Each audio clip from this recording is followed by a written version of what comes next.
Hi అండి అందరికీ. ముందుగా ఇది తాగేసిన తర్వాత మాట్లాడుకుందాం. ఈ వీడియోలో మీకు నేను చెప్పొచ్చేది ఏంటంటే, మనం బండి కొన్న కాడి నుంచి ప్రతి నెల ఎలా సర్వైవ్ అయ్యాము, ఏ రకంగా మనం బండిని ఈఎంఐలు కట్టడానికి ఎన్ని స్ట్రగుల్స్ ఫేస్ చేసాము, సంవత్సరం అయిన తర్వాత మన ఇన్సూరెన్స్ కట్టడానికైతేనో, తర్వాత మెకానికల్ పరంగా వచ్చినటువంటి ప్రాబ్లమ్స్ అయితేనో ఏ విధంగా మనం అధిగమించి బండిని ముందుకు తీసుకుపోతున్నాం అనేటువంటి దాని గురించి ఈ వీడియోలో మాట్లాడుకుందాం. ఓకేనా? సీనియర్స్ ఉన్నారంటే వాళ్ళు కూడా బండి తోలుకుని బండి ఈఎంఐ కట్టుకుని ఇల్లు నడుపుకోవడానికే చాలా స్ట్రగుల్స్ ఫేస్ చేస్తున్నటువంటి ఈ సమయంలో కొత్తగా వచ్చేవాళ్ళు కూడా బళ్ళు తీసుకుని వాళ్ళు కనీసం కిరాయిలు ఎక్కడ దొరికితే ఇప్పుడు కామన్ నాలెడ్జ్ కూడా లేదు. వాళ్ళకి బండి అయితే తెచ్చేసుకుంటున్నారు. కొంచెంగా డ్రైవింగ్ నేర్చుకోవడం, బండి తెచ్చేసుకోవడం, అమ్మ బాబులు నేపు దెబ్బి ₹1,00,000 కట్టేసి బండి తెచ్చేసుకోవడం, తీరా వచ్చిన దాకా ఉండి ఇక్కడ కిరాయిలు లేవు అన్న అని చెప్పేసి కిరాయిలు లేవు కుయ్యమ్మరు అని బాధపడడం, తర్వాత వచ్చిరేని డ్రైవింగ్లతోటి రోడ్డు మీద ఎంతటి దారుణమైనటువంటి పరిస్థితులు ఎదుర్కొంటున్నారు అనేటువంటిది మనం అది కూడా చూస్తూ ఉన్నాము. కాబట్టి బళ్ళు తెచ్చుకునే వాళ్ళకి కూడా ఇది ఒక మెసేజ్ లాగా ఉండాలని ఈ వీడియో చేయడం జరుగుతుంది. మనం ఈ 14 నెలల్లో ఏవైతే కష్టాలు ఫేస్ చేసామో, ఎన్ని స్ట్రగుల్స్ ఫేస్ చేసామో అన్నీ ఈ వీడియోలో వివరంగా చెప్పబోతున్నాను. Stay tune. మనం తీసుకున్న ఫస్ట్ నెల నుంచి కూడా ఇంతవరకు ఈఎంఐలు కట్టడానికి ఎక్కడా తడబడలేదు. ఒక జనవరి నెలలో కొంచెం తడబడ్డాము, ఎందుకంటే సంక్రాంతి నెల కాబట్టి ఇంకా అందరికీ తెలిసిందే. ఆ నెలలో కొంచెం బండి దానికి తగ్గ డబ్బులు అయితే తోలుకుంది. కాకపోతే నా ఇంట్లో ఖర్చులు ఎక్కువ అవ్వడం వల్ల ఈఎంఐ నా జేబులో డబ్బులు తీసి కట్టడం జరిగింది, ఇంట్లో డబ్బులు తీసి కట్టడం జరిగింది. బండి తోలిన డబ్బులు అయితే ఆ నెలలో కట్టలేదు. ఇప్పుడు వరకు కట్టిన 14 ఈఎంఐల్లో 13 ఈఎంఐలు మాత్రమే బండి తోలు కట్టింది. ఒక ఈఎంఐ మాత్రం నా ఇంట్లో తీసి కట్టాను. ఇది ఒకటి గుర్తుపెట్టుకోవాలి. తర్వాత మన బండి కరెక్ట్గా సంవత్సరం అయిన కాడి నుంచి ఇన్సూరెన్స్ అడుగుద్ది, టైర్లు అడుగుద్ది, మెకానికల్ సెక్షన్ కూడా కొంచెం మారద్ది. ఇది నాకు బండి ఫస్ట్లో కొన్నప్పుడు చాలామంది తమ్ముళ్ళు కామెంట్ రూపంలో చెప్పారు. అదే జరుగుతుంది ఇప్పుడు ప్రజెంట్. కానీ దాన్ని ఆ కష్టాలని మనం ఎలాగ అధిగమించడం అనేది కూడా వీడియోలో మీకు చూపించబోతున్నాను. తర్వాత మనకి ఏంటంటే, ఫస్ట్ నేను ఒక వీడియో చేశాను, 10 రోజుల్లోనే 74,000 సర్వీస్ చేసింది, ఫస్ట్ 10 రోజుల్లోనే ఈఎంఐ కట్టే డబ్బుల్ని సంపాదించిందని చెప్పేసి ఒక వీడియో చేసి పెట్టాను గతంలోనే. కావాలంటే అది కింద ట్యాగ్ చేసి పెడతాను, చూడండి వెళ్ళి. అయితే 74,000 సర్వీస్ చేసింది, 74,000 మిగలలేదు. ఇది అండర్లైన్ చేసుకోవాలి. ₹74,000 సర్వీస్ చేసింది. అందులో ఎంత మిగిలింది అనేటువంటిది ఆ వీడియోలో చెప్పాను. అది మీరు పైన పెట్టిన హెడ్డింగ్ చూసేసి 74,000 తోలేసాడంట, మళ్ళీ ఏమి తెలకుండానే బండి కొనేసేసి 74,000 చేసాడంటే మనం కూడా చేసేయగలం. అతను కంగమ్మంగా తిప్పుతాడు బండి.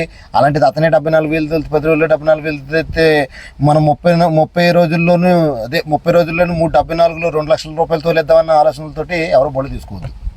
అర్థమవుతుందా? నేను ₹74,000 సర్వీస్ చేశాను. సర్వీస్ చేస్తే అందులో నాకు మిగిలింది గట్టి మిల్తో 30,000 మిగిలి ఉంటుంది. ₹44,000 ఆయిల్ రూపంగాను, తర్వాత టోల్గేట్ల రూపంగాను, తర్వాత ఇంకేంటంటే మనకి అవుట్ ఆఫ్ స్టేట్స్ వెళ్తుంటాం కదా టీపీలు. మనం ఎందుకంటే ఆల్ ఇండియా పర్మిట్ మన బండికి వేయలేదు కాబట్టి టీపీలు కట్టడం అనేటువంటిది ఉంటుంది. కాబట్టి అదే టెంపరీ పర్మిట్. ఆ టెంపరీ పర్మిట్ కట్టడానికి అలాగా ఆ రూపంగా అమౌంట్ ఖర్చులు అయిపోతుంటాయి. తర్వాత బార్డర్ పాసింగ్లని అన్నీ మనం మోటార్ ఫీల్డ్లో అందరికీ అనుభవమే. ఎందుకంటే దీని గురించి ఇంకో వీడియో సపరేట్గా చేస్తాను. తర్వాత చిన్న మ్యాటర్ చెప్తాను. ఎవరైనా కాకి డ్రెస్ వేసుకుంటే చాలు, అదే కాకి ప్యాంట్ వేసుకుంటే చాలు డబ్బులు ఇచ్చేస్తారు మన డ్రైవర్లు వెళ్ళి. వాళ్ళు ఎవరు ఏంటి క్వశ్చన్ చేయరు. ఎందుకు వాళ్ళు డబ్బులు ఎవరు అడగరు, అసలు మీరు ఎవరు ఏంటి అడగరు, ఇచ్చేస్తారు అంతే. నెక్స్ట్ మన తూర్పు పశ్చిమ గోదావరి జిల్లాల నుంచి మన వెహికల్స్ తోలుకునే వాళ్ళు అందరికీ ఏంటంటే, ఎక్కువ టన్నే చేసుకుంటేనే కానీ పక్క నుంచి లోళ్ళు ఉండవు. ఎందుకంటే మన అన్ని పచ్చిలోళ్ళే, అరటికాయ కానీ, కొబ్బరి బొండం కానీ, కొబ్బరికాయ కానీ, ఇటువంటి లోళ్ళు, దొండకాయ కానీ, ఇవన్నీ మనకి వెజిటబుల్స్. తర్వాత ఈ అరటికాయ, అరటిపండు, అదే పండుగ సంబంధించినటువంటి అరటికాయలలో, అలాగే కొబ్బరి బొండం, కొబ్బరికాయ, ఇవే మన తూర్పు పశ్చిమ గోదావరి జిల్లాల నుంచి బాగా వెళ్ళేటువంటి లోళ్ళు ఇవే. ఇంకెప్పుడో ఎవరికో కంటిన్యూస్గా ఉండవు, కానీ ఎప్పుడో ఎవరికో బాగా సీనియర్లకి పాతోళ్ళకి మాత్రమే దొరుకుతుంటాయి ఇంటి సామాన్లని కమర్షియల్ లోడ్లని అవి. తర్వాత మన ఇటు ఈ కోనసీమ జిల్లాల నుంచి వచ్చేవాళ్ళకి కొబ్బరి చిప్పురు, తర్వాత ఈ యానం ఏరియా నుంచి వచ్చేవాళ్ళకి చేపలు, అవి కూడా వావరట్ అనేది పడుతుంది. కాబట్టి వావర్ అనేటువంటి దాన్ని నిర్మూలించడం అనేటువంటిది ఈ తూర్పుగోదావరి జిల్లాలో కొంచెం కష్టమవుతుంది. చాలా ఫైట్ చేసాం ఈ ఓవర్ లోడ్లు ఆపాలని, కానీ అవ్వట్లేదు.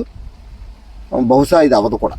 వాడు బయటకు వెళ్ళిపోయిన 4 నెలలు వీడియోలు రాకపోయినా తర్వాత నుంచి మళ్ళీ నేను చిన్న చిన్న వీడియోలు రిలీజ్ చేయడం, నాగపూర్ తిరిగి అవి చిన్న చిన్న వీడియోలు రిలీజ్ చేయడం అనేటువంటిది కొంచెం కొంచెంగా నేర్చుకుని, ఎడిటింగ్ నేర్చుకుని మీకు వీడియోలు అయితే ఎప్పటికప్పుడు పెడతానే ఉన్నాను. అయితే మనం ఎక్కడున్నాం, ఏం చేస్తున్నాం అనేటువంటిది తెలుస్తూనే ఉంది. మనం ఏమేమి రిపేర్లు చేస్తున్నాం అది కొత్త బండి అని మనం అనుకుంటాం. 14 నెలలే కదా అయింది, కొత్త బండే కదా అని. చిన్న చిన్న రిపేర్లు వస్తాయి, ఎందుకంటే సెన్సార్ బోర్డు కదా, చిన్న చిన్న వైర్ కట్ అయిపోయినా రిపేర్లు అనేది వస్తూనే ఉంటాయి. మొన్న మీకు ఒక వీడియోలో చూపించాను, ఇదిగో చిన్నదే ఇంజిన్ దగ్గర ఉంటుంది. ఇది సెన్సార్ది పైన ఈ వైర్ ఉంది కదా, ఇది అయితే కట్ చేసాం. ఈ వైరు లోనగా కట్ అయిపోయింది, మనకు కనిపించదు. అది ఇంజిన్ వైబ్రేషన్ వచ్చేదానికి ఇలా ఇలా ఊగుతుంది కదా, ఊగిన దానికి ఇక్కడ లోపల కట్ అయిపోయింది. లోపల కట్ అయిపోవడం వల్ల మనకు కనిపించేది కాదు, తెలిసేది కాదు. బండి ల్యాగ్ అయిపోయేది నడక. ఏంట్రా బండి ల్యాగ్ అయిపోతుంది, బండి ఫాస్ట్గా ఎత్తుకోవట్లేదు అంటే, తమలపోగులు అనేది మనం వేసుకెళ్ళేది అంతా గట్టిగా 1.5 2 టన్నులు. ఆ 1.5 2 టన్నులకే బండి ఎంత ల్యాగ్ అయిపోతుంది, నడవట్లేదు ఏంటని చెప్పేసి సమస్య మనకు అర్థం కాల. అయితే మనం మొన్న ఫ్యాన్ ఒకటి పోయింది, అది చేపించాను, మీకు చూపించాను కదా. అప్పుడే ఇది చెక్ చేసి చూడడం జరిగిందన్నమాట. అప్పుడు దీన్ని మారిస్తే బండి రన్నింగ్ అనేది మళ్ళీ చక్కగా నడుస్తుంది. ఖరీదు ఎంతో కాదు, 120 రూపాయలు 110 రూపాయలు తీసుకున్నారు ఆ రోజున. ఓకే, మనది ఫ్యాన్ పోయింది, ఫ్యాన్ పోతే ఫ్యాన్ చేయించాను. అది షోరూమ్కి వెళ్తే ఎంత అవుతుందో ఏంటన్నది వీడియోలో చేసి చూపించాను. మనం బయట చేయించేసాం, బయట చేపిస్తే ఎంత అవుతుందని చెప్పాను. ఇప్పుడు మన సంవత్సరానికి గాను మన బండి తిరిగిడు ఎంత, ఈ 14 నెలలకు గాను 80,000 తిరిగింది. ఇప్పుడు బండి మీటర్ రైడింగ్ వచ్చేసి 80,000 తిరిగింది, 81,000 తిరిగింది. ఇప్పుడు సర్వీసింగ్కి వెళ్ళాలి. యాక్చువల్గా కొంచెం డబ్బులు టైట్గా ఉండి ఒక ట్రిప్ వెళ్ళి వచ్చిన తర్వాత సర్వీస్కి వెళ్దాం కదా అని చెప్పేసి ఆగాను. 80,300 ఉంది. అంటే నేను వెళ్ళొచ్చేసరికి అటుబడి వెళ్ళొచ్చేసరికి 81,000 చిల్లర వస్తుంది. మరి ఇంకా ఈ ట్రిప్లో కొంచెం అడ్జస్ట్ చేయాలి. ప్రతి ట్రిప్లోనే కొంచెం ముందుగానే వెళ్ళి చేసుకుంటూ వెళ్ళాం, కాకపోతే ఈ ట్రిప్లో కొంచెం లేట్ అవుతుంది. ఓకేనా, అదే ఒక 500 1000 అటు ఇటు పర్వాలేదు. మనం కాకపోతే ఆయిల్ మాత్రం టైంకి మార్చుకుంటే కనుక బండి లైఫ్ అనేటువంటిది మన బండి కోసం మనం చూసుకోవాలి. వాళ్ళు ఏదో చెప్పారు వీళ్ళేదో చెప్పారు కాదు, కానీ మన బండి లైఫ్ మనకు బాగుండాలి అంటే ఆయిల్ సక్రమంగా టైంకి అయితే మార్చుకోవాల్సి ఉంటుంది. అలా మార్చుకుంటే బాగుంటుంది. ఓకేనా, ఈ వీడియో ముఖ్య ఉద్దేశం ఏంటంటే, మనం ఎంతెంత ఖర్చు పెట్టాము ఏంటనేది పక్కన పెడితే బండి జాగ్రత్తగా ఉండాలి. కొత్తగా వచ్చే కుర్రోళ్ళకి నేను చెప్పే సలహా ఏంటంటే, మీరు కంగమంగా నేర్చుకుని అమ్మోళ్ళ దగ్గర 1,00,000 రూపాయలు తెచ్చేసి బండి తెచ్చేసుకుని బండి తిప్పేసి ఏదో రకంగా సర్వే అయిపోదాం అనుకునే వాళ్ళు రాకంటారు. నాయన ఎందుకు వచ్చింది, మీరు కొంచెం మీ ముందు ఉన్న వాళ్ళు ఎలా తిరుగుతున్నారు ఏంటనేది బాగా అబ్జర్వ్ చేయండి. 1 ఇయర్ పాటు వాళ్ళతో తిరగండి. అప్పుడు మీకు వాళ్ళ కష్టాలు ఒక నెల తిరిగేసి సీజన్లో తీసుకెళ్తారు మిమ్మల్ని. అన్ సీజన్లో ఎవడో కూడా తీసుకెళ్ళదు కదా, ఎందుకంటే సీజన్లో అంటే అది నిద్ర ఉండదు కాబట్టి నిన్ను జత తీసుకెళ్తాడు. అదే అన్ సీజన్లో అయితే ఆడికే పని ఉండదు, నిన్నెందుకు తీసుకెళ్తాడు. అది అర్థం చేసుకో. సీజన్లో బండి తిరిగినట్టు అన్ సీజన్లో తిరగదు. అమ్మ బాబులు లేకపోతే 1,00,000 రూపాయలు అట్టుకొచ్చేసి బండి కొనేసి రోడ్ ఎక్కేసి ఇష్టానుసారంగా చేయకండి, దెబ్బ అయిపోతారు. ఎన్ని బళ్ళు కొత్త బళ్ళు షోరూమ్కి వెళ్తే కొత్త యాక్సిడెంట్ వెళ్ళి బండ్లు అన్నీ కొత్తయే. ఇలా కంగమంగా నేర్చుకుని వచ్చి వాళ్ళే, ఎక్స్పీరియన్స్ ఉండదు. వాళ్ళకి ఏం చేయలేదు తెలీదు. బండి కంట్రోల్ అవ్వదు, కంట్రోల్ లేని స్పీడు బండి. దీనికి ఏమో బండి దీనికి టన్నేజ్ ఇచ్చేది కెపాసిటీ తక్కువ, వేసుకునే లోడ్ ఎక్కువ. బాదుడేమో కొట్టేస్తారు. ఇంకా దీన్ని పట్టుకుని 80 లేపుకెళ్ళిపోతారు. ఎక్కడ కంట్రోల్ అవుతుంది బండి? కంట్రోల్ అవ్వద్దా? దాని ఆయువు ఎంత, దాని ఇంజిన్ కెపాసిటీ ఎంత? 3 ఫిషన్ల బండి కంట్రోల్ అవ్వదు. కంట్రోల్ అవ్వక బ్రేక్ ఆగొద్దా? అంత లోడ్ని దానికి కంపెనీ ఇచ్చిన మెజర్మెంట్ మీద ఇంకా ఎక్స్ట్రా లోడ్ వేసుకెళ్ళిపోతే బ్రేక్ కొడితే ఆగాలి కదా. మరి అది ఆపలేని పరిస్థితుల్లో ఆ ఎక్స్పీరియన్స్ లేక యాక్సిడెంట్లు జరుగుతున్నాయి. కొంచెం జాగ్రత్తగా చూసుకోండి.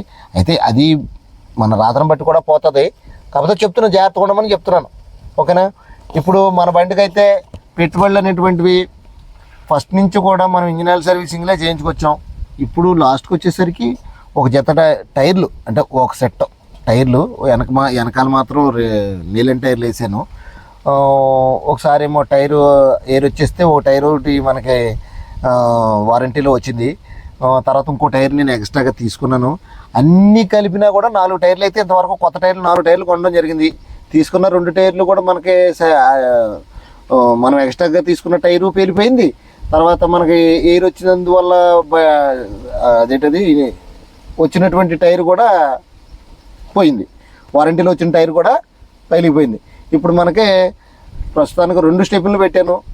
ఫ్రంట్ టైర్లు కొంచెం వీక్ ఉన్నాయి, బండితో వచ్చిన టైర్లే. ఆ పైన ఉన్న స్టెప్పులు 2, అలాగే బండికి ఫ్రంట్ ఉన్న 2 టైర్లు కూడా బండితో వచ్చిన టైర్లే. వెనకాల వేసిన నేలిన టైర్లు మాత్రం నేను ఓ సెట్ వేసాను. ఈ 2-3 నెలల్లో బండి బాగా తిరిగింది. దాని డబ్బులే సంపాదించుకుంది. అదే పెట్టుబడులు పెట్టడం కోసమే తిరిగింది అనుకుంటా. మరి నాకు మిగిలించడం కోసం కాదు. నేను ఇంచుమించు బండి మీద 3 లక్షల రూపాయలు పెట్టుబడి పెట్టాను. ఇంతవరకు 3 రూపాయలు కూడా తీయలేదు. నా ఇల్లు గడుపుకోవడానికే దీని ఈఎంఐ కట్టడానికి మాత్రమే సరిపోతున్నాయి. ఓకేనా? ఈ 2 నెలలు 3 నెలల్లో మరి ఇన్సూరెన్స్ ఎలా కట్టానో 10,000 ఇన్సూరెన్స్ కట్టాను. ఎలా కట్టానో నాకు తెలీదు. దగ్గరగా లాస్ట్ మంత్ ఓ 5,000 రూపాయలు బండికి పెట్టుబడుల కింద పెట్టాను. ఎలా పెట్టానో తెలీదు, అదే పెట్టుకుంది. మళ్ళీ ఈ నెలలో కూడా దగ్గరగా అప్పుడే ఈ నెలలో దగ్గర 16,000 ఒకటి, 3,000 ఒకటి, 5,000 దగ్గర ఈ నెలలో కూడా ఒక 23,000-22,000 రూపాయల దాకా ఈ నెలలో కూడా పెట్టుబడులు పెట్టాను. ప్రస్తుతానికి ఈ నెలలో అయితే మాత్రం తక్కువ తిరిగింది బండి, బాగా పెద్దగా ఏం తిరగలేదు. ఈ రోజుకి నా జేబులో ఏమి లేవు, ఓ 2,000-3,000 ఉన్నాయి అంతే. ఈఎంఐ కట్టడానికి ఇంకా 10 రోజులు టైం ఉంది. 20 రోజులు గడిచిపోయింది. ఈ 20 రోజుల్లో ఒక 22,000-23,000 రూపాయలు దీనికి పెట్టుబడి పెట్టేశాను. పెట్టేయడం వల్ల నా చేతిలో ఏం లేకుండా పోయినాయి. యాక్చువల్గా దీన్ని ఈఎంఐ డబ్బులు అయితే తోలింది, పెట్టుబడి రూపంగా పోవడం వల్ల కొంచెం ఇదిగా ఉంది. తర్వాత ఇదంతా కూడా నా సబ్స్క్రైబర్ల పుణ్యము. నా బండి తిరుగుతుందంటే, అలాగే నాకంటూ ఇందులోకి వచ్చినాక శత్రువులు అంటే ఎవరు ఉండరు నాకు. ఎందుకంటే ఉన్నట్టుగానే మాట్లాడతాను నేను. ఉన్నవాళ్ళందరూ ఫ్రెండ్సే, ఉన్నవాళ్ళందరూ మిత్రులే నాకు. ఇందులో ఉన్నవాళ్ళందరూ మిత్రులే. అందరూ కూడా నాకు చాలా ప్రేమగా నా బండి ఎక్కడికి వెళ్ళినా కూడా అభిమానించి వారి దగ్గర ఉన్నటువంటి కిరాయిలు నాకు ఇవ్వడం వల్ల నేను ఈ రోజున సరిగా అవుతున్నాను. అందరికీ ఇలాగ అవుతుందంటే అవ్వకపోవచ్చు. నా చుట్టూ ఉన్న ఫ్రెండ్స్ అనిల్ కానీ, రవి కానీ, అలాగే ప్రసాద్ కానీ, ఇంకా గంగారాం కానీ, మీకు సొంతంగా తోలకాలు ఉండి చేసుకుంటే కనుక తెచ్చుకోవచ్చు. ఇదేటనియా మరి నువ్వు అప్పుడే వచ్చి నీ 14 నెలలు అయింది కదా, నీకు సొంతంగా తోలకాలు ఏమీ లేవు తమ్ముళ్ళు, అసలు ఏమీ లేవు. నేను పెట్టుకోను ఇంతవరకు. ఒక్క నెంబర్ కూడా నేను సేవ్ చేసుకోను. ఏ కిరాయికి వెళ్ళినా ఆ నెంబర్ నేను సేవ్ చేసుకునే అలవాటు నాకు లేదు. ఎందుకంటే ఆ కిరాయి నీది, నువ్వు ఇచ్చావు నాకు. నన్ను నమ్మి నువ్వు నాకు ఆ కిరాయి ఇస్తే నీ దగ్గర నుంచి ఆ కిరాయి లాగేసుకునే అంత సంస్కారహీనుని నేనైతే కాదు. మళ్ళీ నీకు నా అవసరం పడినాడు నువ్వు ఫోన్ చేయి, నేను ఆ కిరాయికి నేను వస్తాను. Thank you friends. ఇది జరిగేది. ఇంకా బండి విషయానికి వస్తే మన బండి అప్పుడు ఇప్పుడు సేమ్ ఒకే లుక్ ఉంది. బండి అయితే కడగలేదు, కడిగితే కనుక మళ్ళీ బాగుంటుంది. బంపరు ఇప్పుడు ప్రజెంటు మనం మహారాష్ట్ర తిరుగుతున్నాం కాబట్టి, కంటిన్యూగా కొంచెం ఎక్కువ సార్లు మహారాష్ట్ర వెళ్తున్నాం కాబట్టి ఫ్రంట్ బంపర్ అనేది తీసాను. బ్యాక్ బంపర్ కూడా కట్ చేసాను, కానీ నాకు బ్యాక్ బంపర్ వేసాను. ఎందుకంటే నాకు ఎదరైతే నేను నా కళ్ళతో నేను చూసుకోగలను కాబట్టి నాకు భయం లేదు. వెనకాలంటే నేను చూడలేను కదా, ఎవడన్నా వచ్చి గుద్దేస్తాడని. హైదరాబాద్లో ఆల్మోస్ట్ 2 times కాలు నా వెనకాల వచ్చి గుద్దేసుకున్నారు. ఒకవేళ నిజంగా కనుక ఆ బంపర్ లేకపోతే కనుక నా వెనకాల డేంజర్ లైట్లు అనేవి వాటికి పోదునమాట. అది అలాగే కేసులు పడ్డాయి ఆల్రెడీ. మన బండి మీద కూడా 2-3 కేసులు ఉన్నాయి. ఓన్లీ బంపర్ కేసులే 3 ఉన్నాయి. తెలంగాణ 1, ఆంధ్ర 2. మహారాష్ట్రలో మన కేసు రాయలేదు కానీ కట్ చేయించేశారు. కేసు రాయలేదు, కట్ చేయించేశారు. తర్వాత ఎవరన్నా ఆపినా మీకు అందరికీ తెలిసిందే, మళ్ళీ నేను వీడియోలో అందరికీ చెప్పాల్సిన పని లేదు. ఓకేనా? ఇది కథ. చూసుకోండి, చూసుకుని ముందుకు రండి. బళ్ళు కొనుక్కునే వాళ్ళు, కొత్తగా బళ్ళు తీసుకునే వాళ్ళంతా కూడాను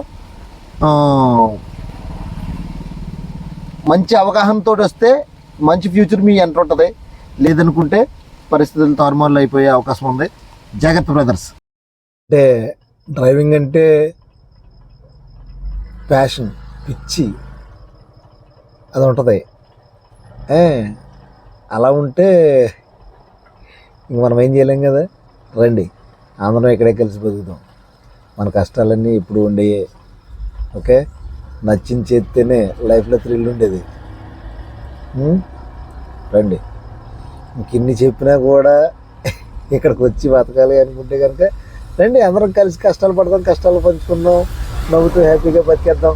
ఓకేనా, రండి. వీడియోని ఇక్కడ వరకు చూసారంటే తమ్ముళ్ళు మీకు నచ్చే ఉంటుంది. మరి లైక్ చేసారా? అలాగే సబ్స్క్రైబ్ కూడా చేసుకోండి, బెల్ ఐకాన్ ఆన్లో పెట్టుకోండి, వీడియోలు కంటిన్యూ వస్తూ ఉంటాయి. ప్రజెంట్ కరీంనగర్ వెళ్తున్నాను. ఈ వీడియో ఈరోజు పోస్ట్ చేస్తాను. నిన్న మధ్యాహ్నం షూట్ చేశాను, ఈరోజు పోస్ట్ చేస్తాను. ఓకేనా, ఎడిటింగ్ అది పూర్తి అవుతుంది, ఇప్పుడే చేస్తాను. ఓకేనా, అలాగే మరి మర్చిపోవద్దు, షేర్ చేయండి, వీలైతే సబ్స్క్రైబ్ చేసుకోండి, బెల్ ఐకాన్ ఆన్లో పెట్టుకోండి, లైక్ చేయండి, మర్చిపోద్దు. Thank you.